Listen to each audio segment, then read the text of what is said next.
Que el Señor nos bendiga a todos en esta noche. Vamos a continuar meditando en el libro de Josué. Habíamos comenzado a ver el reparto de la herencia. Y habíamos visto ya que una parte de esa herencia, quien repartió fue Moisés. Y tuvimos considerando que representaban esas tribus y qué representan hoy. ¿A qué tipo de creyentes pertenecientes al cuerpo de Cristo representan esas tribus? Eso ya vimos. Y hoy vamos a continuar. Con la ayuda del Señor vamos a retomar en el capítulo 13, Josué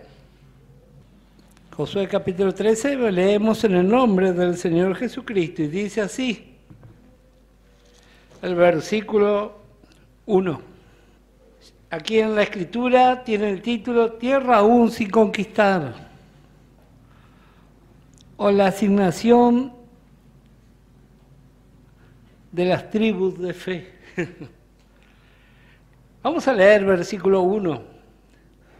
Siendo Josué ya viejo, entrado en años, Jehová le dijo, tú eres ya viejo, de edad avanzada, y queda aún mucha tierra por poseer.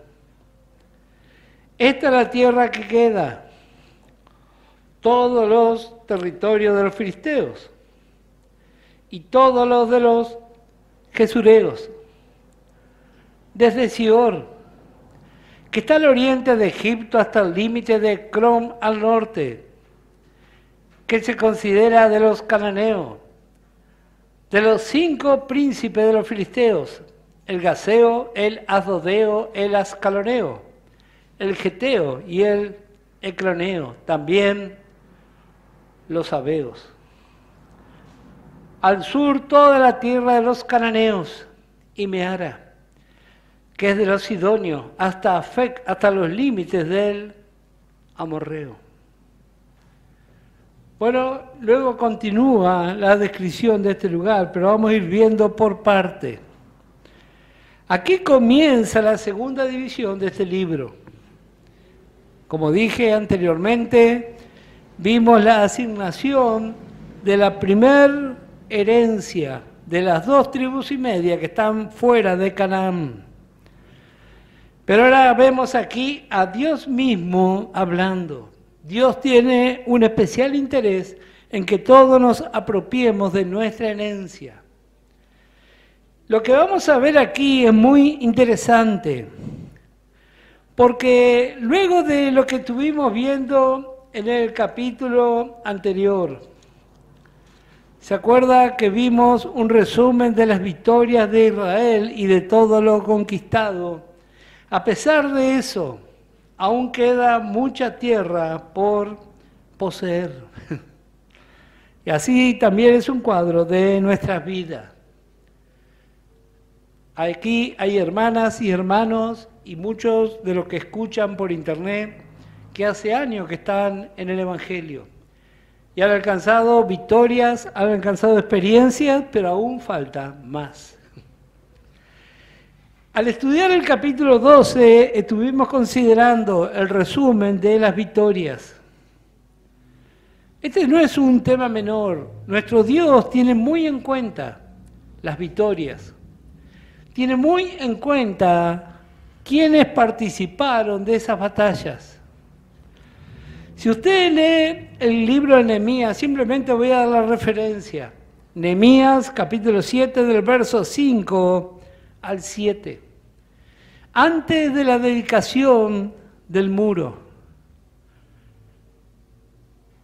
Nehemías se recordó de todos aquellos que habían participado con la restauración de Israel. ¿Cuándo comenzó eso? 93 años antes. ¿Qué quiere decir esto? Que nuestro Dios tiene muy en cuenta la vida y los hechos de los fieles. Nosotros a veces no prestamos atención. Por supuesto, no estoy hablando de idolatría, eso jamás. Pero como familia de la fe tenemos que tener en cuenta a quienes nos precedieron. No es un tema menor formar parte de la familia de la fe y recordar y valorar lo que otros hicieron para que nosotros estemos hoy aquí. Así fue con Israel y así fue aquí en Josué y también en Nehemías. Nehemías capítulo 7, versículo 5 al 7. Dios no olvida el trabajo de los fieles. Dios no es injusto para olvidarse. Así que si Dios no se olvidó en la antigüedad, tampoco se va a olvidar ahora. Así que vemos aquí, cada vida de los que pasaron antes y fueron fieles al Señor, ofrendaron su vida. Porque ofrendar la vida no es solamente morir por causa del Evangelio, sino dejar otras cosas para dedicarnos a la obra del Señor. Porque todos los que trabajamos en el Evangelio tenemos una familia, tenemos planes, proyectos, pero los postergamos por causa del Evangelio. Siempre Dios tuvo en cuenta, y así sigue teniendo en cuenta hasta hoy. Vemos aquí en estos primeros versículos, Dios pone o llama la atención a la ilimitada extensión e inmensa riqueza de Canaán. Está muy bien todo lo logrado, pero aún falta lo mejor. Nos hace recordar la oración del apóstol Pablo, Efesios, para los que toman nota, capítulo 3, verso 14 al 18. Necesitamos revelación de todo lo que nos falta, sobre todo en lo espiritual.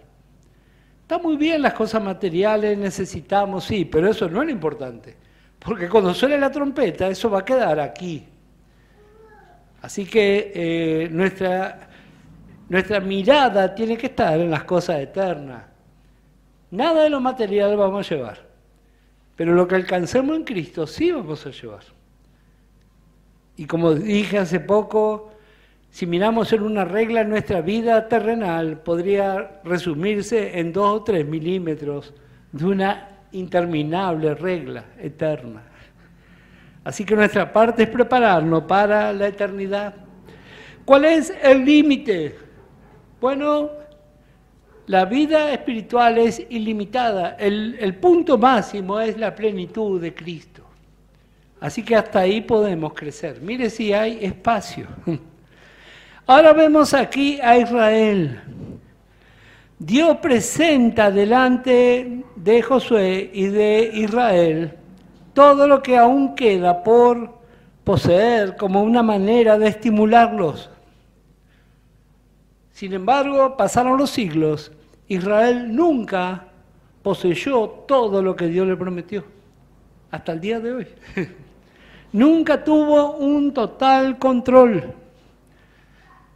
Tiempo más tarde de este libro de Josué, apareció David. David fue un guerrero. Él tomó posesión de grandes territorios, aunque gobernó sobre gran parte del territorio, no tomó todo. Bueno, esas promesas pertenecen a Israel y se van a cumplir cuando el Señor venga. Pero eso es Israel. Nosotros estamos viendo acerca de nuestra vida y acerca de la iglesia. Así que vemos aquí cómo Dios llama la atención a la conquista. Y estos lugares que vamos a considerar esta noche hablan acerca de nuestras realidades espirituales. Cuando leemos así simplemente parece que fuera algo histórico, una estéril lista de nombres en la historia de un pueblo, ocurrido hace siglos. Eso para muchos hermanos es así. Yo he hablado con hermanos de otra enseñanza y dice, el libro de Josué es un libro histórico. Sí, es un libro histórico, pero también es un libro espiritual, y eso es lo que realmente nos importa. Así que estos lugares hablan de nuestro presente y de nuestras experiencias actuales. Las tierras enumeradas tienen dos principales divisiones. una al norte y otra al sur. El sur ya fue poseído por esas 2 tribus y media. Pero ahora vamos a ver qué dice acá el versículo 2 y verso 3. Vemos una trinidad del mal. Satanás siempre quiere imitar a nuestro Dios. Ellos también tienen su trinidad. Y vamos a ver, dice, esta es la tierra que queda, verso 2, todos los territorios de los filisteos y todos los de los jeruseos, desde Sior, que está al oriente de Egipto, hasta el límite de Cron al norte, que se considera de los cananeos, de los 5 príncipes de los filisteos, el gaseo, el asdodeo, el ascaloneo, el geteo y el ecroneo, también los abeos. Los 2 primeros mencionados, filisteos y gesureos, no son cananeos. No son cananeos. Su origen es de tierra de Egipto. Y aquí hay enseñanza para nosotros. Filisteos y gesureos. Los abeos tienen relación con las razas de los monstruos gigantes. Así, tanto para la maldad como por su estatura, fueron especialmente señalados para ser destruidos los abeos. Y podemos ver esto en Deuteronomio capítulo 2, verso 23. Deuteronomio capítulo 2. El verso 23 dice, y a los abeos que habitaban en aldeas hasta Gaza, los castoreos que salieron de Castor los destruyeron y habitaron en su lugar. Luego vamos a desgranar cada uno de estos nombres, qué significa y qué representan. Pero hay una cosa que quiero aclarar. Los abeos no fueron totalmente destruidos en la práctica por este grupo que Dios levantó, los castoreos, sino que los terminaron corrompiendo también a ellos, pero eso vamos a ver más adelante. En primer lugar vemos los filisteos. Con los filisteos estamos familiarizados porque cada tanto tenemos alguna enseñanza acerca de estos personajes. Su origen, como sabemos, tenemos en el libro de Génesis. Génesis capítulo 10. Ya que esto se trata de un estudio, vamos a considerar, para refrescar nuestra memoria, no viene nada mal.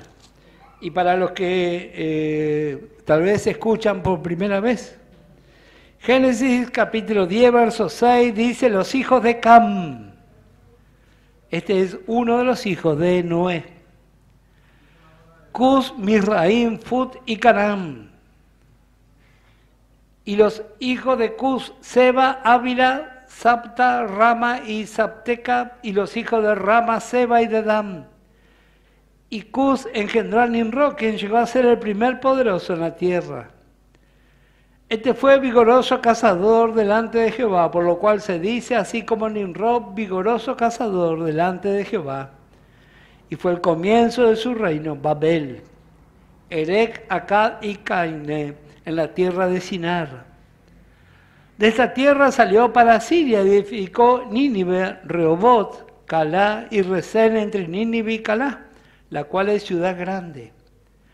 Misraín engendró a Ludim y a Ananín, a Aleaín y a Naftuim, a Patrusín, a Casluín, de donde salieron los filisteos, y a Castorim. Esta es la genealogía, este es su origen. Cam, como sabemos o hemos estudiado, el nombre Cam significa negro o quemado del sol. Es uno de los hijos de Noé. Después de la maldición, él fue el primer hombre de color negro. Dios desde el principio deseaba un hombre que manifestara exteriormente su condición interior. En Can vemos una triste realidad. El sol brilló sobre él, pero lo terminó quemando. Este es el resultado de resistir la luz divina. Y el resultado del hombre natural sin Dios está lleno de tinieblas. Resistir, mirar al sol y no aceptar que la forma correcta nos enceguece y solo vemos tinieblas. En Can vemos al religioso fariseo, del cual Jesús amonestó, Mateo capítulo 6 y el verso 23. Evangelio de Mateo. Pero si tu ojo es maligno, todo tu cuerpo estará en tinieblas. Mateo 6, 23. Así que si la luz que en ti hay es tinieblas, ¿cuántos no serán las mismas tinieblas? La luz. Cuando la luz viene a nuestra vida, nuestra parte es aceptar. Pero si resistimos, ¿se recuerda ese pasaje en el Antiguo Testamento? Dice la Escritura que la misma nube que cuidaba a Israel y de la cual venía luz a Israel, también era tiniebla para los egipcios. Y así también es un cuadro de la palabra de Dios revelada. Si aceptamos nos va a dar luz, pero si rechazamos va a ser tinieblas. Ahora vemos aquí este cuadro, aunque está frente a la luz misma. Mateo capítulo 12 y el verso 38. Aquí vemos otra vez un cuadro representado por estos hombres religiosos. Dice el verso 38. Entonces respondieron, Mateo 12, 38, algunos de los escribas y de los fariseos, diciendo, Maestro, deseamos ver de ti señal.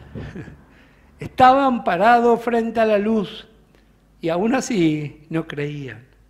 Y esta es la condición del hombre religioso, pidiendo una señal al mediodía. Parado frente a la luz, a la única luz verdadera, el Señor Jesús. Mire si está ciego, está hablando con Él y le pide una señal.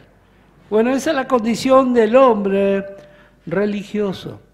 El fariseo representa a cada religioso no renacido. Es miembro de las iglesias, pero no está convertido. Caín fue el primero que trajo su ofrenda de su propia manera, sin hacer caso de la palabra de Dios. Caín. Así que vemos que el ser humano es religioso por naturaleza. Pero gracias al Señor por su palabra. Leímos recién aquí que Can engendra Misraim.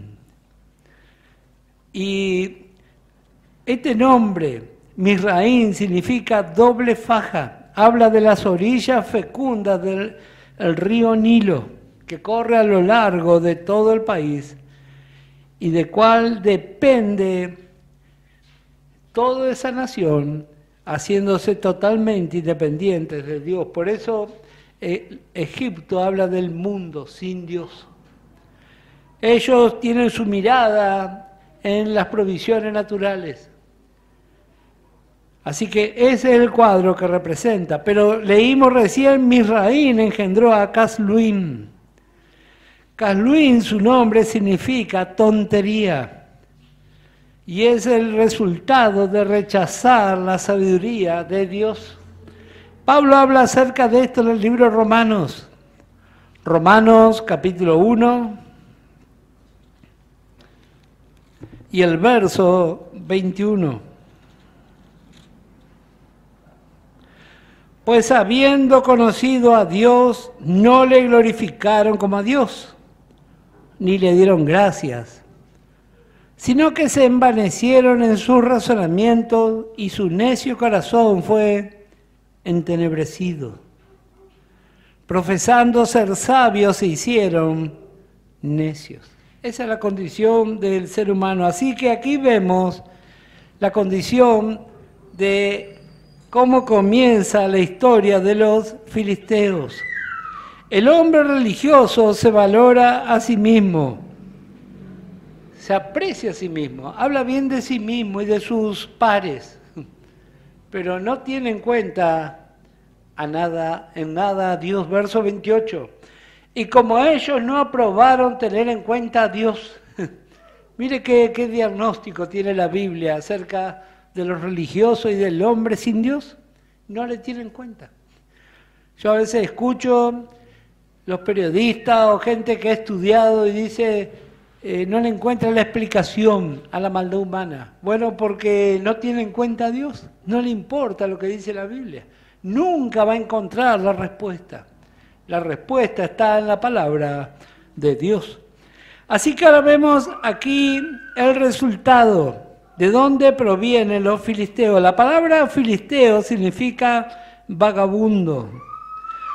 La palabra vagabundo habla de alguien que va sin rumbo ni un destino determinado. Alguien que va a la deriva.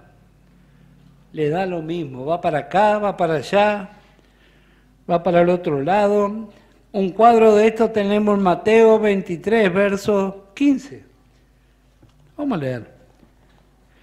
Mateo capítulo 23 y el versículo: Ay de vosotros, escribas y fariseos, hipócritas, porque recorréis mar y tierra para ser un prosélito. Y una vez hecho, la hacéis 2 veces más hijos del infierno que vosotros. ¡Qué bárbaro! ¡Qué descripción! La palabra prosélito habla de un recién convertido. En vez de predicar la verdad, le predica cualquier tontería. De ahí vienen los filisteos. ¿Qué nombre tenía este varón? Este tipo de personas son correctos, decentes y respetables. Y según ellos no tienen necesidad de nada. Ellos son autosuficientes. Es el cuadro de un impío reclamando la bendición correspondiente a la nueva creación, pero no buscándola por fe. Esa es una buena descripción de un filisteo. Repito, es un impío reclamando la bendición de la nueva creación, pero no buscándola por fe. El camino de los filisteos estaba muy cerca de Egipto. En el libro de Éxodo, capítulo 13, verso 17, para los que toman nota, Dios le prohibió ese camino a Israel. Estaba muy fácil, estaba muy cerca. El camino, como hemos visto en otra ocasión, habla de modo de vida. Hay distintos tipos de caminos. Proverbio dice que el camino de los transgresores o de los rebeldes es duro. Así dice la Biblia. Jesucristo se presentó como el camino. Pero ahora vemos aquí el camino de los filisteos. ¿Qué tiene esto de malo? ¿Qué tiene de malo? Bueno, no es lo que tiene de malo, sino lo que le falta. Ese es el problema. ¿Qué le falta a este camino? No tiene mar rojo, no tiene desierto, ni tiene Jordán. Así es la vida de los religiosos. No entienden nada, es todo lo mismo. Le da lo mismo hablar del Dios verdadero o hablar de algo que se le pasó por la cabeza. Es todo igual.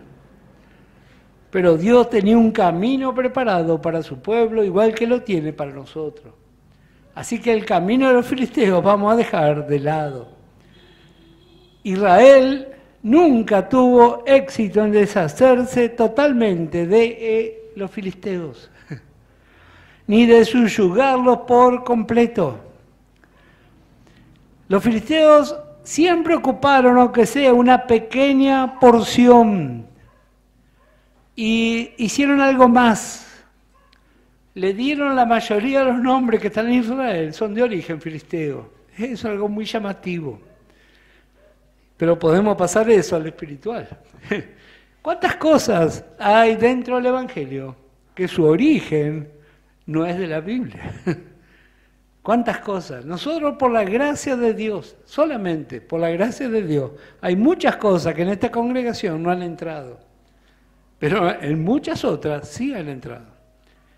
Es la triste condición de la iglesia hoy. Los filisteos fueron llamados con el nombre de palestinos o filisteas.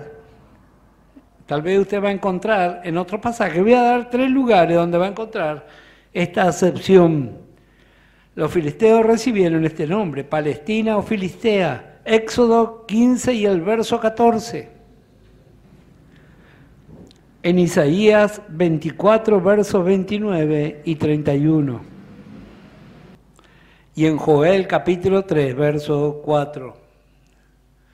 Así que el filisteo es un impío, no renacido, pero con Biblia. Esa es la mejor descripción. Filisteo. Hoy nos representa al mundo religioso mezclado con el pueblo de Dios. Qué triste condición. La palabra es ecumenismo.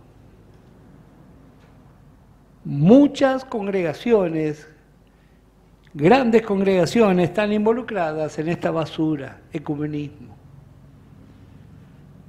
Apocalipsis capítulo 17 y el versículo 4, mayormente representado por el catolicismo romano. Apocalipsis capítulo 17 y el verso 4 dice, y la mujer estaba vestida de púrpura y escarlata y adornada de oro, de piedras preciosas y de perlas. Y tenía en la mano un cáliz de oro lleno de abominaciones y de la inmundicia de su fornicación. Y en su frente un nombre escrito, un misterio, Babilonia la Grande, la madre de las rameras y de las abominaciones de la tierra. Vi a la mujer ebria de la sangre de los santos y de la sangre de los mártires de Jesús, y cuando la vi quedé asombrado con gran asombro. Aquí esta descripción del capítulo 17 y del capítulo 18 de Apocalipsis es la descripción del catolicismo romano, la Gran Babilonia. ¿Qué mejor descripción de un impío con Biblia? Paganismo hablando de cristianismo. La inmensa mayoría nunca ha renacido.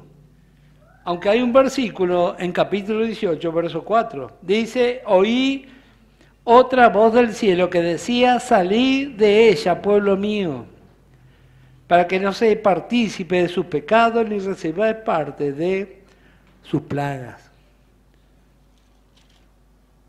¿Algún creyente ahí?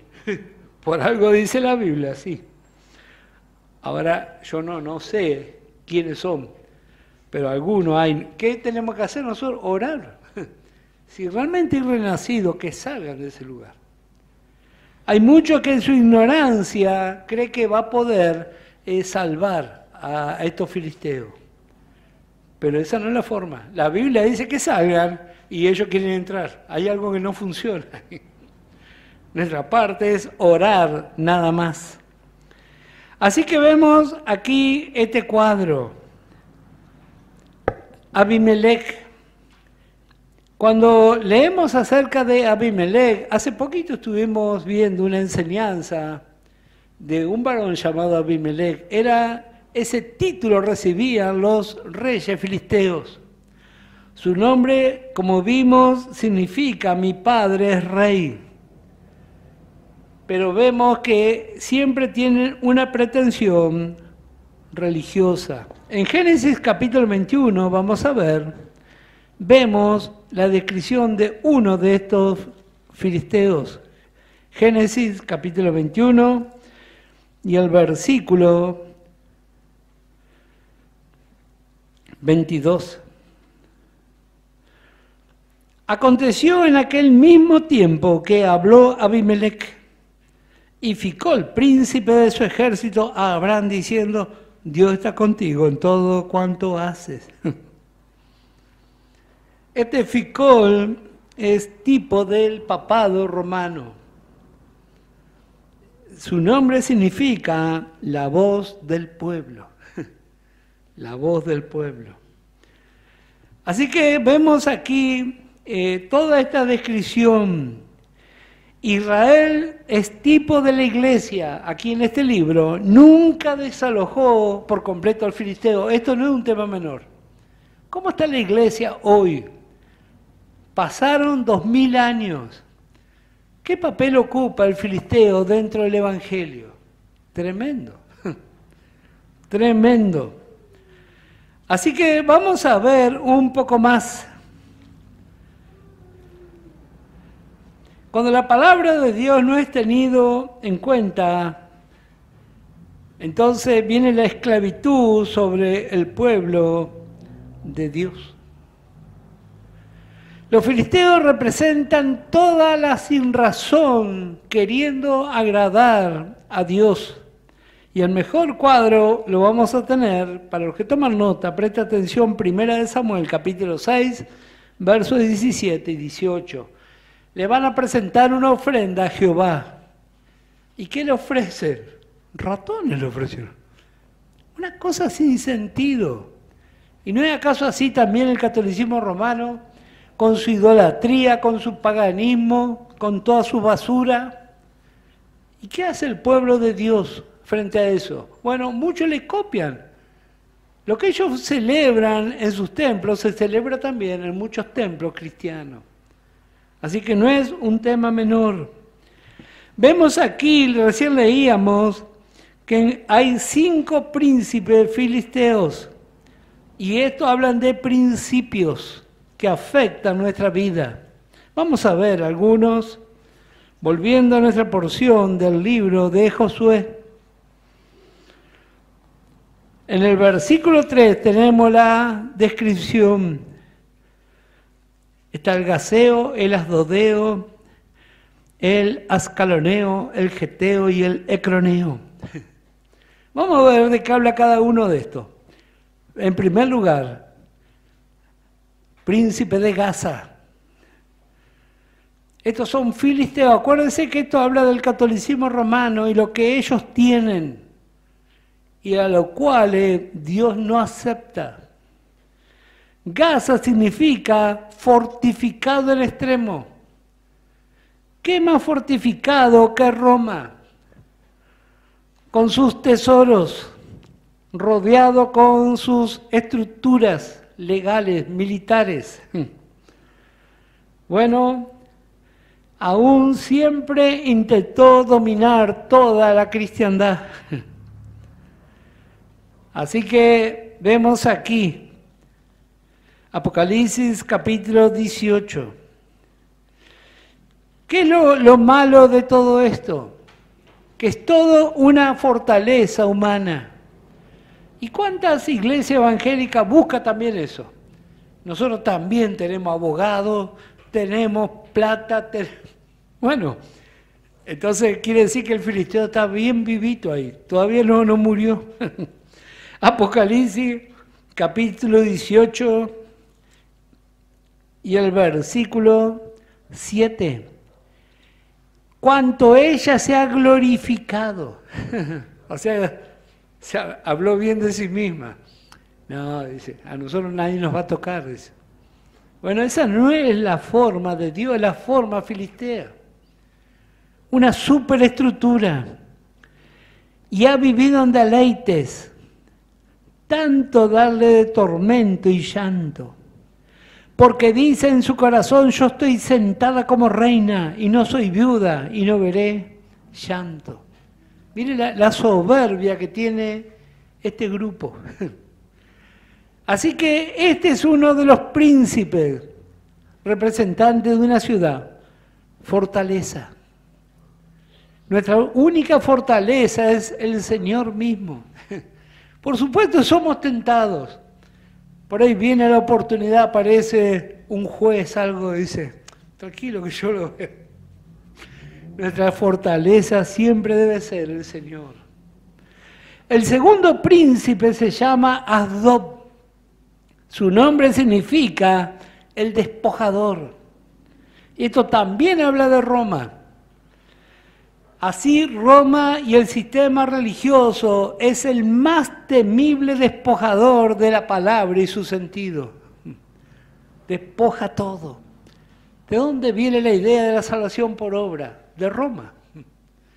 ¿Y cuántos hermanos han caído en esa locura? El despojador. Hace mercancía del Evangelio y despoja al ser humano de una correcta relación con Dios. Qué tremendo y qué peligro estos principios filisteos.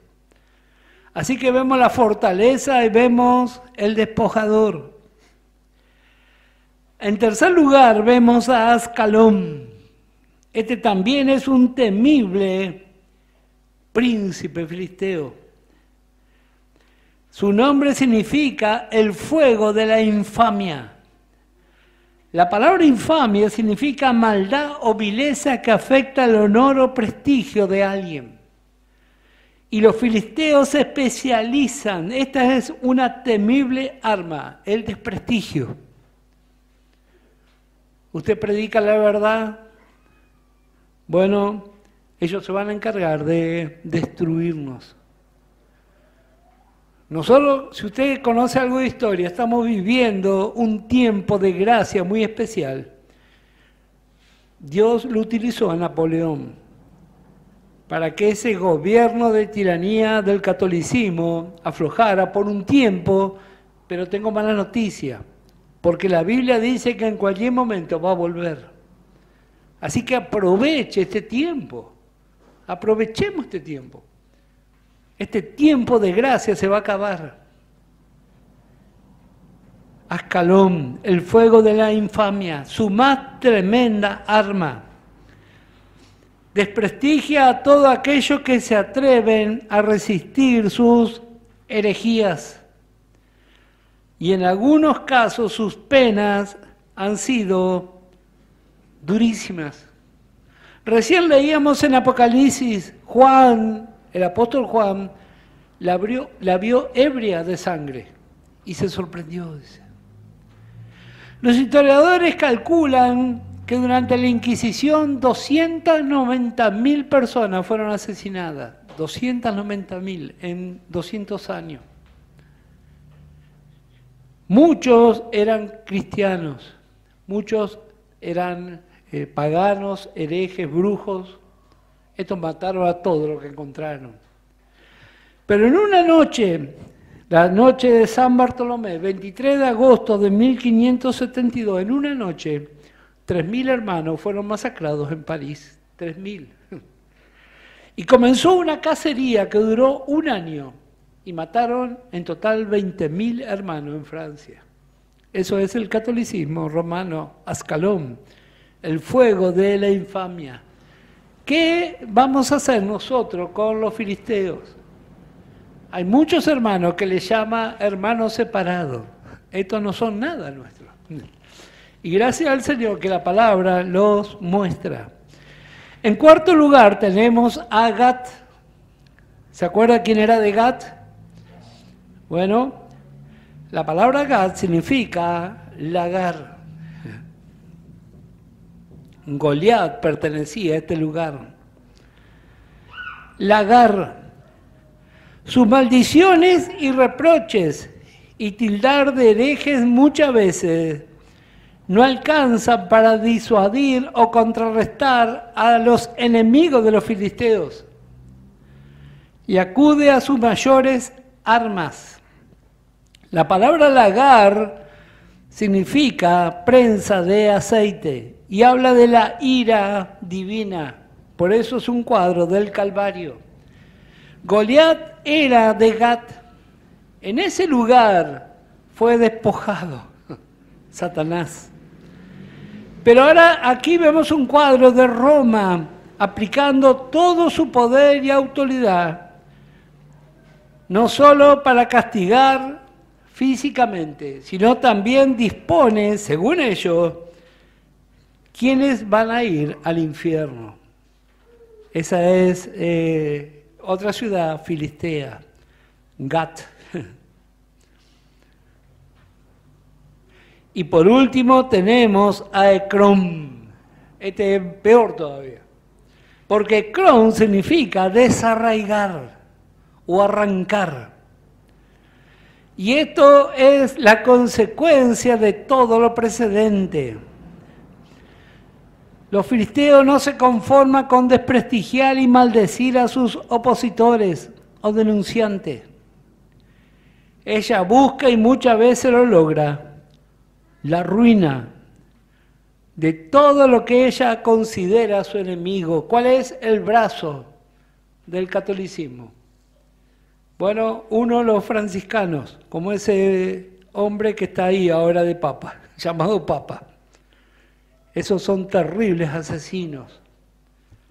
Y otro elemento que utiliza es el Opus Dei.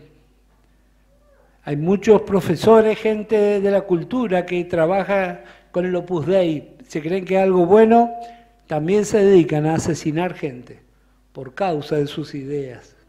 Manejan gobiernos a nivel mundial. Ecrón, desarraigar.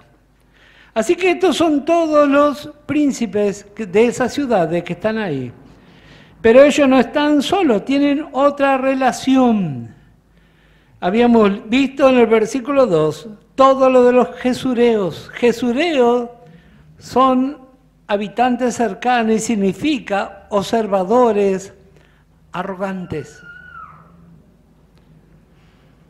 Y habla del orgullo eclesiástico que siempre acompaña a todo religioso. Por eso los grandes templos, las grandes catedrales, la idea es que uno se sienta amilanado en ese lugar.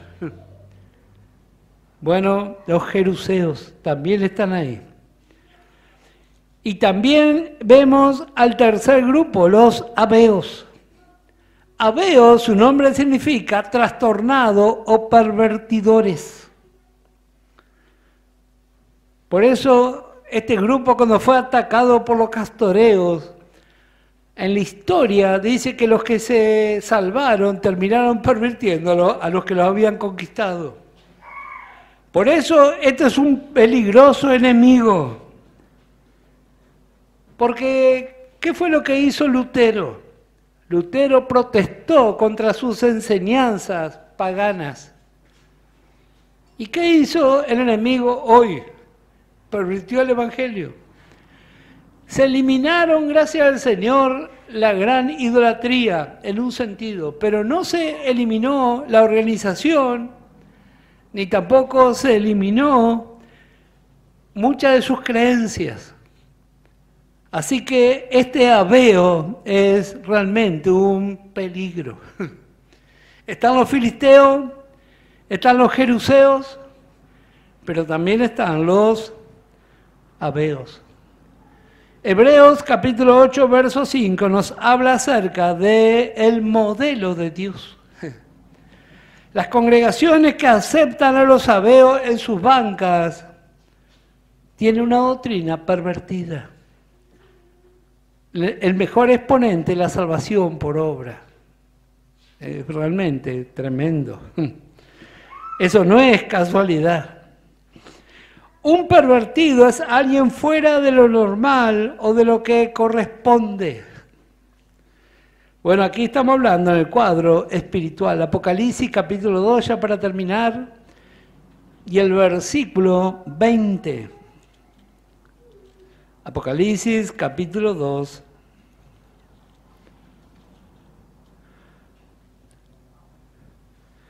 El verso 20 dice, pero tengo unas pocas cosas contra ti. ¿Qué toleras? Que esa mujer Jezabel que se dice profetiza, enseñe y seduzca a mis siervos a fornicar y a comer cosas sacrificadas a los ídolos. Esta mujer que enseña habla del catolicismo. Hoy la cristiandad rechaza la mayor parte de la idolatría, pero hay mucho del paganismo dentro del Evangelio. Bautismo de niños, fiestas paganas, salvación por obra, ¿cuántas cosas? ¿Quién será que trajo eso aquí? el filisteo y sus secuaces. Y Dios le dijo a Josué, me parece que si vos querés reinar, vas a tener que empezar a eliminar todo esto. Y en algunos lados realmente no tiene en cuenta. Primera de Corintios, con este sí vamos a finalizar, capítulo 3. Primera de Corintios, capítulo 3, verso 10. ¿Cómo será que nuestro Dios tiene cuidado por nosotros? Él presta mucha atención. Que no dejó a alguien, a ningún aficionado, a regir la forma correcta de nuestro crecimiento, sino que Él dejó un hombre preparado. Dice el verso 10 de 1 Corintios 3. Conforme a la gracia de Dios que me ha sido dada, yo como perito arquitecto puse el fundamento y otro edifica encima. Pero cada uno mire cómo sobreedifica, porque nadie puede poner otro fundamento que el que está puesto, el cual es Jesucristo. Un perito arquitecto. Otra definición es un técnico profesional. Tienen muchas definiciones y virtudes, pero la que más me llamaron la atención es alguien capaz de detectar, investigar, considerar y cuantificar inconvenientes en las construcciones y posibles daños o pérdidas en todo tipo de construcción. O sea, una persona que tiene la máxima preparación. ¿Y a quién vamos a consultarle? Sino al apóstol Pablo. ¿Tiene dudas acerca del filisteo? ¿Acerca de sus secuaces? Bueno, vamos a las cartas de Pablo, entonces no va a haber duda. Dios le dijo a Josué, vamos a volver y con este finalizamos. Dice, queda aún mucha tierra por poseer. Esto no se van a ir por las buenas. A esto va a haber que sacarlos de prepo. Cada uno sabe cuántos de estos enemigos viven en nuestra mente. ¿Cuántas cosas hay del enemigo viviendo en nosotros? Bueno, podemos realmente aprovechar, meditar y entregar al Señor. Que el Señor les bendiga ricamente.